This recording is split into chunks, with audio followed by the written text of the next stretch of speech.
જૂનાગઢના Padariya ગામેથી pulse polio અભિયાનનો પ્રારંભ. જૂનાગઢ તાલુકાના પાદરિયા ગામની પ્રાથમિક શાળા ખાતે રાષ્ટ્રીય પલ્સ પોલિયો રસીકરણ અભિયાનનો પ્રારંભ કરવામાં આવ્યો હતો. જિલ્લા કલેક્ટર શ્રી યોગેશ ચૌધરીના હસ્તે 0 થી 5 વર્ષના બાળકોને પોલિયોની રસીના ટીપા પીવડાવી અભિયાનની શરૂઆત કરાઈ હતી. આ પ્રસંગે જિલ્લા કલેક્ટરે વાલીઓને પોતાના બાળકોને પોલિયો રાઉન્ડ દરમિયાન રસીના 2 ટીપા અવશ્ય અપાવવા અપીલ કરી હતી.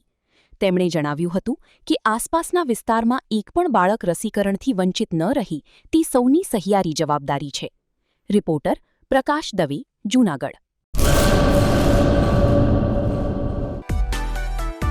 માં motor driving, safe and sure driving. Driving એ શોખ સાથે આપની મોટી જવાબદારી પણ છે. અમારા ઇન્સ્ટ્રક્ટર દ્વારા સચોટ અને સરળ માર્ગદર્શન. આપની રોજની તાલીમની માહિતી મેળવીને શું અધુરાશ છે એના ઉપર પૂરું ફોકસ કરાય છે.